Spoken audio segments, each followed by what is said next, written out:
जय पंच परमेश्वर। श्रीमद् भगवद गीता सप्तदशो अध्याय। अर्जुन बोले, हे कृष्ण, जो मनुष्य शास्त्र विधि को त्याग कर श्रद्धा से युक्त हुए देवादि का पूजन करते हैं, उनकी स्थिति फिर कौन सी है? सात्विकी है अथवा राजसी कि वाम तामसी? श्री भगवान बोले, मनुष्यों की वह शास्त्रीय संस्कारों से रहित केवल स्वभाव से उत्पन्न श्रद्धा सात्विकी और राजसी तथा तामसी ऐसे तीनों प्रकार की ही होती हैं।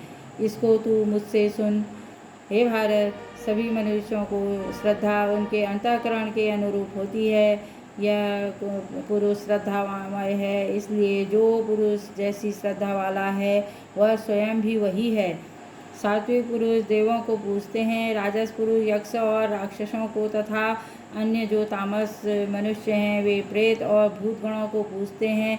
जो मनुष्य शास्त्र विधि से रहित केवल मन कल्पित घोर तप को करते हैं तथा दंभ और अहंकार से युक्त एवं कामना आसक्ति और बल के अभिमान से भी युक्त होते हैं, जो शरीर रूप में स्थित भूत समुदाय को और अंतःकरण में स्थित मुझ परमात्मा को भी खुश करने वाले हैं, उन अज्ञानियों को तू आसुर स्वभाव वाले जान।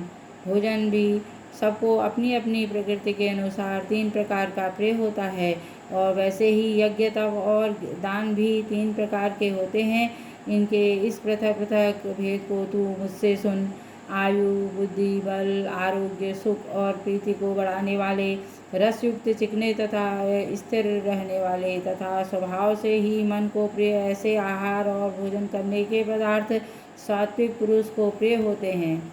कड़वे, खट्टे, लवण युक्त तथा गरम, तीखे, रूखे, दाह कारक और दुख, चिंता और रोगों को उत्पन्न करने वाले आहार अर्थात भोजन करने वाले के पदार्थ राजस पुरुष को प्रिय होते हैं।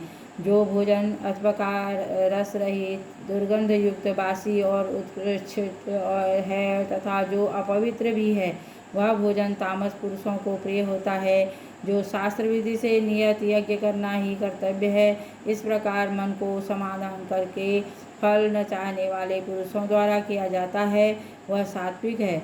परंतु हे अर्जुन, केवल दंभाचरण के लिए अथवा फल को ही भी दृष्टि में रखकर जो यज्ञ किया जाता है, उस यज्ञ को तू राजस जान।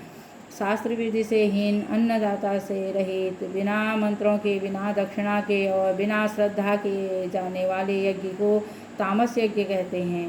देवता, ब्राह्मण, गुरु और ज्ञानी जनों का पूजन, पवित्रता, सरलता, ब्रह्मचर्य और अहिंसा, यह शरीर संबंधी तप कहा जाता है।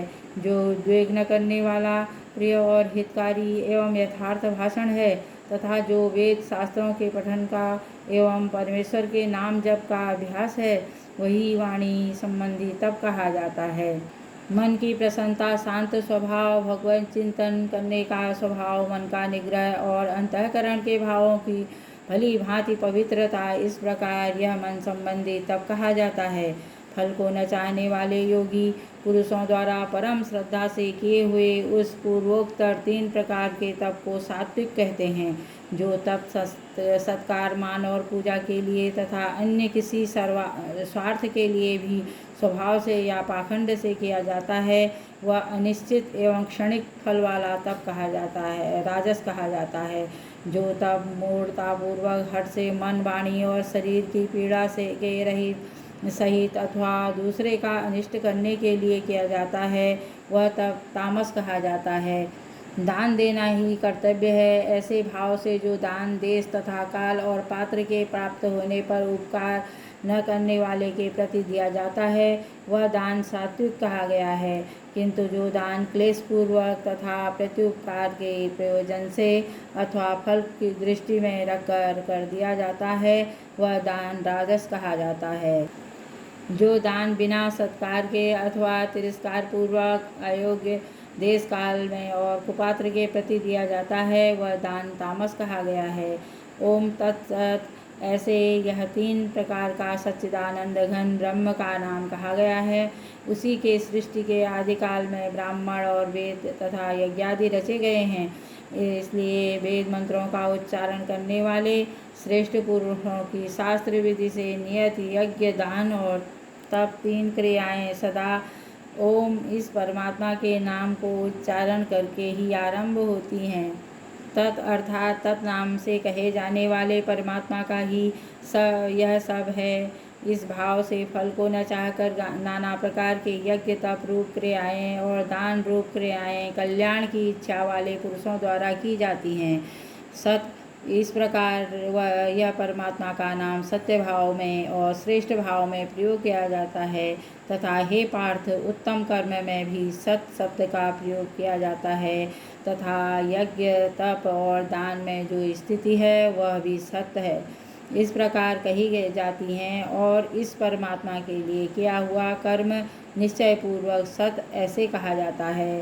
हे अर्जुन, बिना श्रद्धा के किया हुआ हवन, दिया हुआ दान एवं तपा हुआ तप और जो कुछ भी किया हुआ शुभ कर्म है वह समस्त असत इस प्रकार कहा जाता है। इसलिए वह न तो इस लोक में लाभदायक है और न मरने के बाद ही।